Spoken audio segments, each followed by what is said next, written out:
안녕하세요.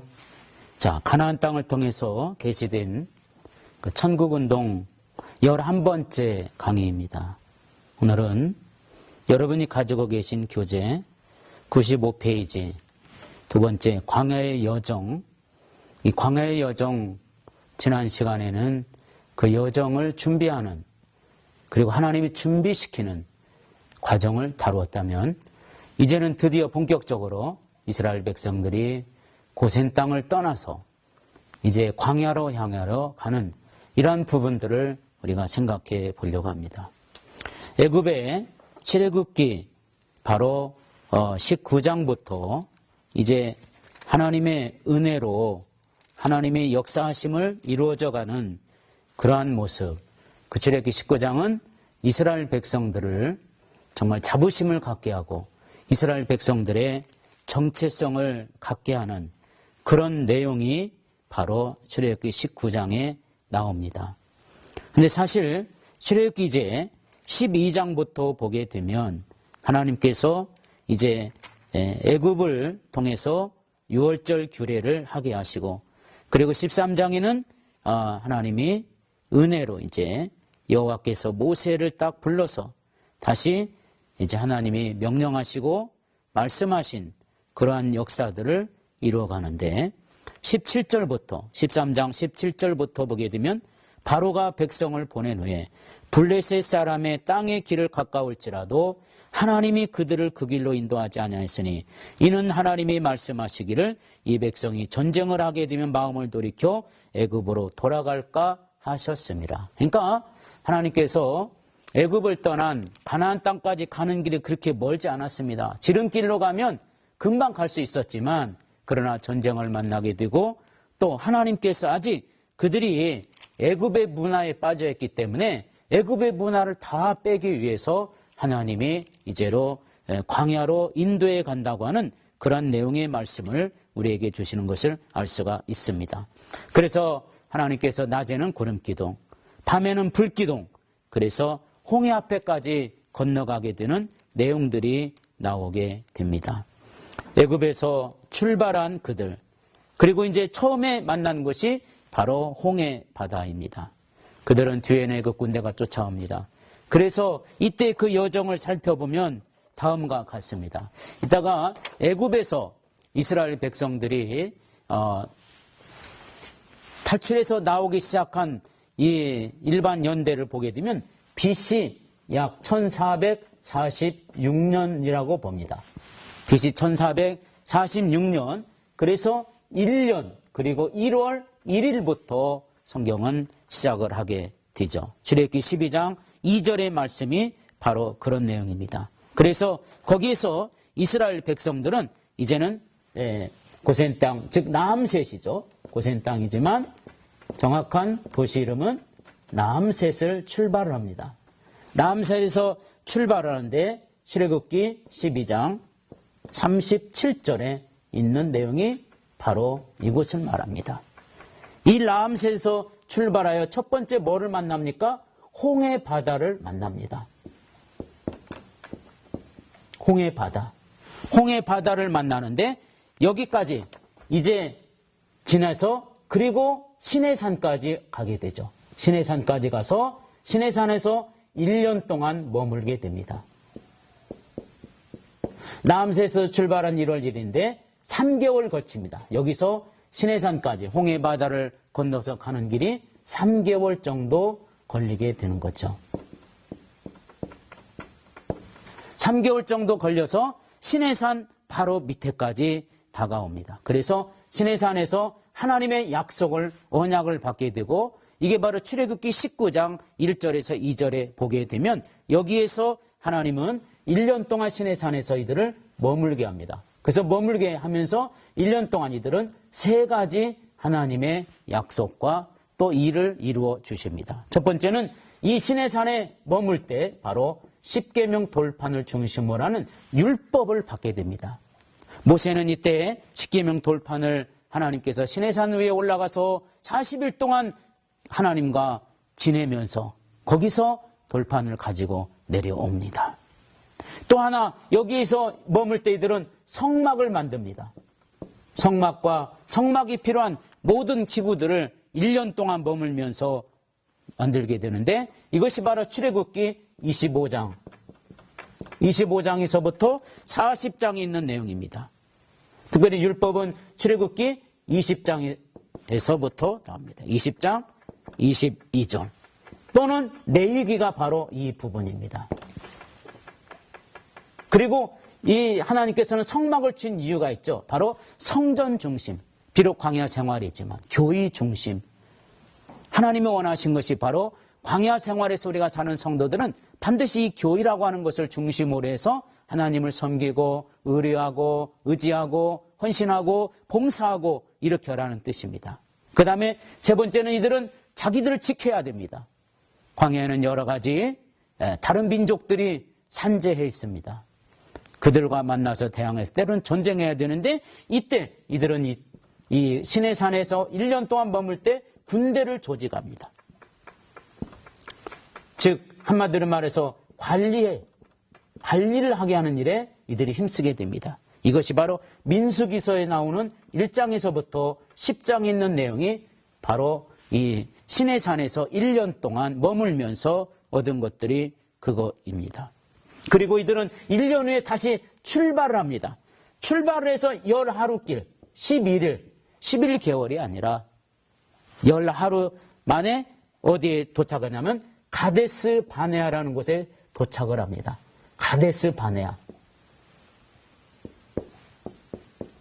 이 가데스 바네아라는 곳은 이스라엘 백성들이 이곳에서 진을 치고 10하루길에 왔답니다. 여기에 이 중요한 땅인데 여기서 무슨 일을 하냐면 12명의 탐정꾼을 선별을 해서 40일 동안을 여기서 머물게 됩니다. 40일 동안 12명의 탐정꾼을 보내게 되죠. 그런데 불행하게도 여기서 이스라엘 백성들은 하나님의 은혜를 다 원망하고 불평하고 탐정꾼이 와서 보고하는 내용을 이들은 그대로 믿지를 못합니다. 그리고 두려워합니다. 이것이 바로 민수기서 12장 16절부터 25절로 26절에 있는 말씀들이 여기에 나오고 있습니다. 그래서 이것을 우리는 무슨 사건이라고 그러냐면 이걸 우리는 반역 사건이다. 이렇게 얘기합니다. 이들은 하나님의 은혜를 보고서 가나안 땅을 탐지하고 탐정꾼을 보내서 와서 보고했는데 이때 12명의 보고꾼 중에 여호수아와 갈렙만 긍정적인 보고를 하고 나머지 10명은 전부 다 부정적인 보고를 하니까 밤새도록 이스라엘 백성들이 그곳에서 울었다라고 말하고 있습니다. 여기서 때가 되니 다시 하나님은 38년을 여기서 뺑뺑뺑뺑 돌게 합니다. 그래서 이들이 기간이 다시 가데스 바네아로 다시 도착하는 기간이 이때가 바로 38년 동안 여기서 유리하고 방황합니다. 요단강 바로 앞에 가데스 바네아. 이 요단강을 건너가기만 하면 가나안 땅인데 이제 이곳 딱 들어가면 가나안 땅 들어가는 거예요. 그런데 하나님 보실 때 아직 멀었습니다. 그래서 하나님이 이때 다시금 38년 동안 이 백성들을 다시 돌려보냅니다. 그래서 계속해서 그 자를 뺑뺑뺑 돌게 합니다. 하나님 나라의 일꾼이 되어야 할 자들이 애굽의 가치관, 완전히 애굽의 가치관을 빼지 못합니다. 그래서 하나님이 38년 동안 계속해서 이들은 머물게 하는데 진을 친 곳만 나와 있지 이 38년 동안 이들은 무엇을 했는지 성경은 침묵하고 있습니다. 그리고 난 이후 38년 후에 이제 거의 들어가고 바로 직전에 다시 가데스 바네아에 들어와서 이들이 여기서 모세가 여기서 죽어요. 모세가 여기서 죽습니다. 그리고 난 이후에 이들은 약 40년 정도 되었을 때 드디어 요단강을 건너서 가나안 땅까지 들어가게 되는데 모세는 죽고 다시 왔던 사람들이 이제 가데스 바네아에서 모세가 죽기 전에 말씀을 전해준 것이 바로 이때가 바로 신명기를 이때 전해준 것이 바로 이 이스라엘 백성들의 여정 가운데 있는 모습들입니다. 우리가 여기서 참 중요한 것이 몇 가지가 있습니다. 특별히 하나님께서는 바로 람셋을 출발해서 홍해를 딱 건너게 하신 겁니다. 다른 육지도 있었다고 그래요. 육지도 있지만 왜 하필이면 홍해를 건너게 했느냐? 육지로 갈 수 있는데 홍해 바다로 가게 한 이유가 분명히 있습니다. 다시는 되돌아보지 말라는 뜻입니다. 바다가 열려서 야 좋다 하고 갔지만 모세가 하늘을 향해서 하나님께 기도합니다.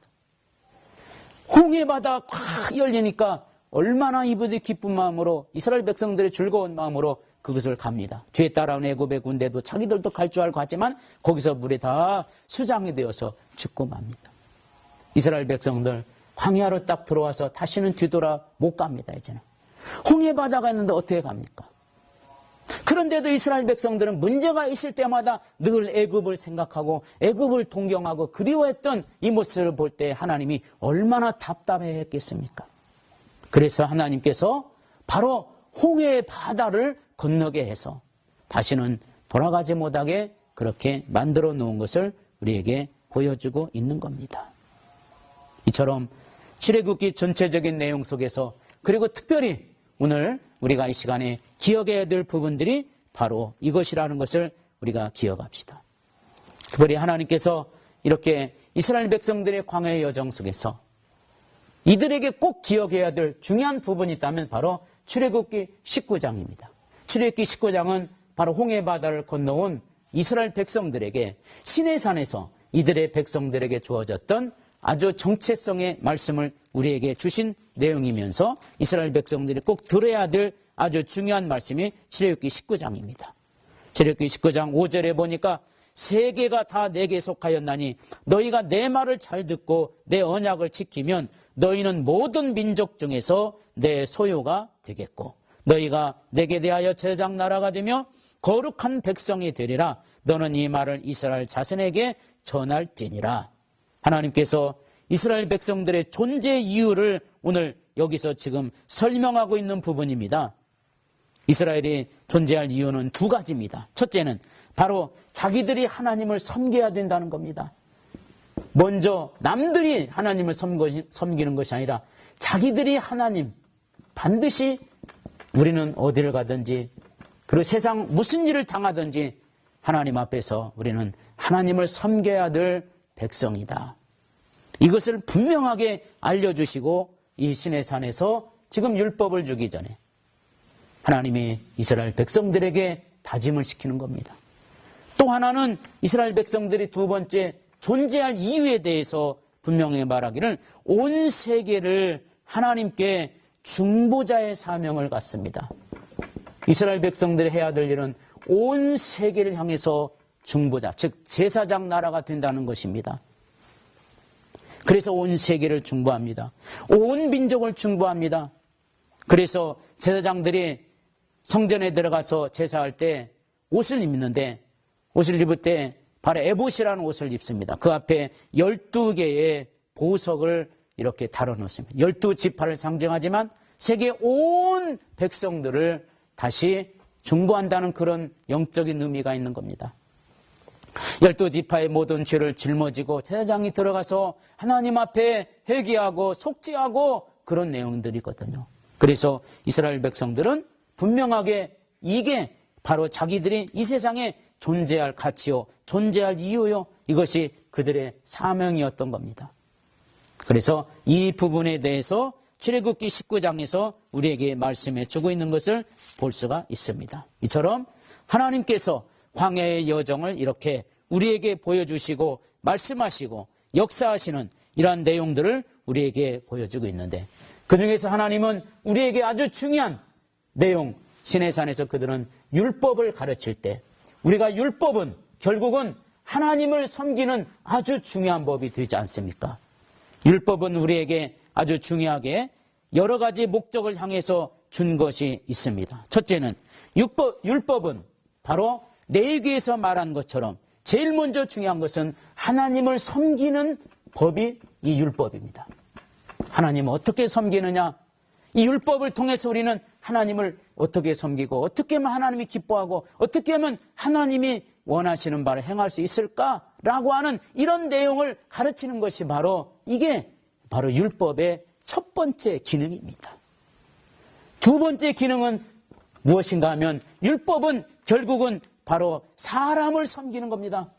결국은 율법 속에는 사람을 어떻게 섬겨라, 사람을 어떤 식으로 대우하라, 이런 내용이죠. 우리 천국운동을 해야 될 하나님의 천국 백성들은 천국 문화를 심기 위해서는 사람을 섬기는 아주 중요한 법을 알아야 되거든요. 그래서 윤리와 도덕을 가르치는 겁니다. 기독교 안에는 윤리와 도덕만 있는 게 아니라 거기에는 하나님의 계획이 있고 하나님이 우선이 돼야 됩니다. 윤리와 도덕만 기준으로 세운다면 바로 이 땅에서 구원받을 자는 아무도 없을 겁니다. 우리는 하나님이 있기 때문에 비록 죄인이지만 구원받게 된 것이 아니겠습니까? 그래서 우리가 잘못하고 범죄하고 죄질 때 하나님 앞에 다시 나오는 거예요. 그 하나님을 섬기는 그런 모습이 아니겠습니까? 그 다음에 율법의 기능이 세 번째는 모든 백성들은 그 앞에서 나와서 해야 될 중요한 속죄 제사를 위해서 속죄 제사. 제사법이죠. 하나님 앞에 속죄하는 거, 이게 율법에서 해야 됩니다. 율법은 우리에게 어떻게 하면 속죄를 할 수 있다고 우리에게 알려주고 보여주고 가르쳐주고 있습니다. 그런데 사람들은 이 속죄의 법을 아무리 완벽하게 한다 할지라도 우리는 이것을 행할 수가 없죠. 그런데 하나님이 이 법을 주신 이유가 왜 인간은 속죄를 통해서만이 구원받을 수 있거든요. 그래서 우리 힘으로 못하니까 하나님은 자기 아들 독생자 예수 그리스도를 이 땅에 오셔서 우리 대신해서 속죄 제사를 단번에 완벽하게 드린 겁니다. 그래서 우리는 이 속죄 제사, 율법을 우리가 이루어내기 위해서는 바로 예수 그리스도를 믿는 겁니다. 믿으면 그분이 내 죄유하여, 믿으면 그분이 내 대신해서 주님 앞에 속죄의 모든 법을 다 이루어드리기 때문에 우리가 예수님을 믿는 겁니다. 그러므로 우리가 예수 믿으면 이건 해결된 겁니다. 세 번째, 속죄의 제사. 구약의 성도들은 자기가 해야 됩니다. 매일매일 속죄의 제사를 드려야 됩니다. 양이나 소나 염소 반드시 가지고 와서 드려야 됩니다. 한 번 속죄했다고 끝나는 게 아닙니다. 어떤 때는 매일매일, 어떤 때는 매 시간마다 해야 될 여러 가지 속죄적인 일들이 많이 있습니다. 불가능한 겁니다. 완전한 속죄는 이루어내기란 우리 힘으로 할 수가 없습니다. 그래서 하나님이 우리에게 예수님을 보내서 예수님은 한 번에 하나님의 마음을 흡족하게 하셔서 속죄의 제사를 해결했습니다. 우리는 못하지만 그분이 하셨기 때문에 그분을 믿으면 그분이 내 대신 하나님께 속죄의 제사를 한 것입니다. 그러면 우리는 바로 하나님을 섬기고 사람을 섬기는 것은 우리는 지금도 이것은 해야 됩니다. 물론 이게 잘못했다고 지옥 가는 건 아닙니다. 그러나 우리의 삶의 기준으로 준 겁니다. 그래서 요약해 보면 율법은 첫 번째는 우리의 삶을 기준을 주셨어요. 삶을 기준. 어떻게 하면 우리가 살 수 있느냐? 삶의 기준으로 우리가 율법이 있습니다. 하나님의 말씀은 우리가 어떻게 살아야 된다. 이게 있습니다. 그래서 우리가 지금도 십계명을 지키고 살아야 되는 거. 어떤 사람은 구약은 이제는 시대가 끝났으니까 구약 성경은 필요 없다. 그래서 신약 성경만 믿는 사람이 있어요. 그건 안 됩니다. 왜? 구약 성경은 이미 하나님께서 우리에게 말씀해 주신, 예수님이 말씀해 주신 내용이거든요. 그렇기 때문에 구약 성경도 반드시 우리가 지켜나가야 되는데, 우리는 특별히 우리의 연약한 육신의 몸으로 지키지 못할 때 예수님이 있습니다. 그래서 두 번째는 말씀은 바로 속죄를 이루는 거예요. 율법은 바로. 그래서 이 문제는 예수님이 해결해 주셨고, 이거는 이제 우리가 하는 겁니다. 우리의 행복을 위해서, 우리의 기쁨을 위해서 하나님을 섬기고 순종하면 기쁘고 즐겁고 감사가 넘치지요. 이제 예수 그리스도가 우리 위하여 속죄하셨으니 우리는 이제는 예수 믿는 사람은 그 속죄로부터 해방되고 그 속죄로부터 영광을 돌리고 구원받는 이 역사가 일어나게 되는 거예요.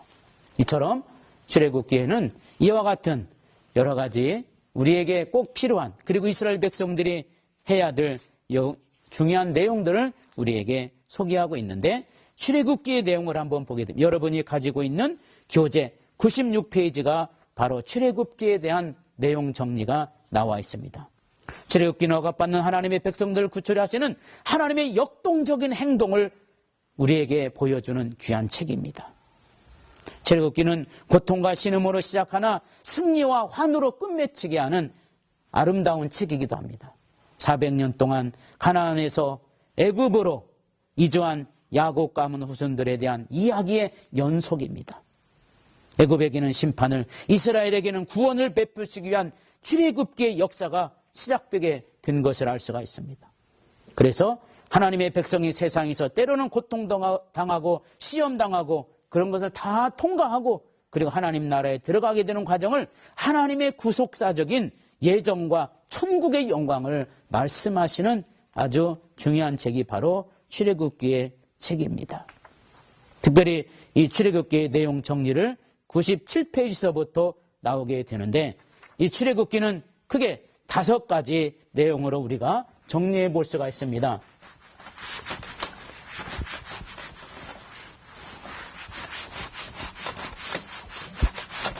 첫 번째, 우리가 출애굽기를 이렇게 책을 보게 되면 애굽에서의 이스라엘 백성들의 상태를 소개하고 있습니다. 1장입니다. 1장은 애굽에서 이스라엘 백성들이 어떻게 살고 있는지를 알려주고 있습니다. 학대를 당하며 고통을 당하는 자의 모습을 쓰고 있고, 두 번째는 2장에서부터 4장까지입니다.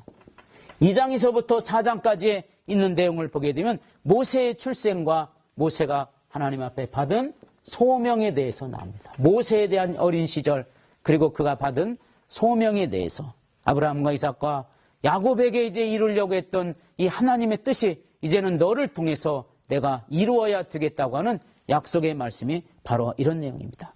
그 다음에 5장에서 11장까지 5장에서 11장까지는 바로 앞에 선 모세와 아론입니다. 하나님 앞에 가야 될 위대한 믿음의 사람들이 이제는 이 반대자, 강팍한 자, 그 앞에 서서 하나님의 뜻을 행하여 나가는 겁니다.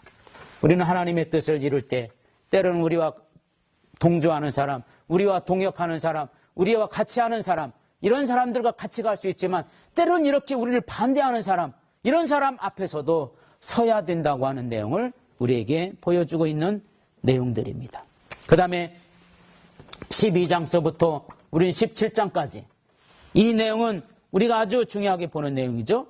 바로 특별히 하나님께서 15장까지 보겠습니다. 15장까지 있는 내용은 이스라엘 백성들이 그 속에서 하나님의 역사, 하나님의 능력, 그리고 하나님의 은총과 역사를 이뤄가기 위한 유월절 사건, 출애굽 사건, 이런 여러 가지 내용들이 나옵니다. 그래서 하나님이 여러 가지 재앙 속에서 그 속에서도 하나님의 역사하심을 이루어가는 그런 내용입니다. 출애굽일 이때 이루어지게 되는 거죠. 그리고 5번째는 바로 이 출애굽기에는 홍해에서 시내산까지의 과정이 나옵니다. 홍해에서부터 시내산까지. 이게 5번째 과정입니다. 이거는 15장에서부터 18장까지입니다. 16장에서부터 18장까지. 바로 홍해에서부터 시내산까지의 과정입니다. 라암셋을 떠나서 시내산까지 1년의 과정, 이 부분인데 이 시내산 밑에까지 왔을 때 여러 가지 모습들을 쓰고 있습니다. 6번째는 시내산에 들어와서 이들이 머문 1년의 과정, 그 결과와 그 모습들이 나오는데 율법을 이때가 수여받습니다. 율법이 수여받고 그 다음에 언약이 체결됩니다. 이것이 바로 19장부터입니다. 출애굽기 19장부터 바로 24장까지 있는 내용입니다. 그 다음 7번째는 이제는 25장부터 출애굽기 마지막 40장까지는 바로 성막을 향한 겁니다. 하나님이 그의 나라를 딱 보여주시고 그 성막을 이제는 이 땅에 있는 식양 그대로 만들고 지으라고 말씀한 겁니다. 하나님의 믿음의 사람들, 위대한 신실한 사람들은 바로 하나님의 교의를 중심으로 해서 신앙생활하라고 하시는 하나님의 원대한 뜻이 이 안에 숨어 있는 줄로 믿습니다. 다음 시간에 또 뵙겠습니다. 감사합니다.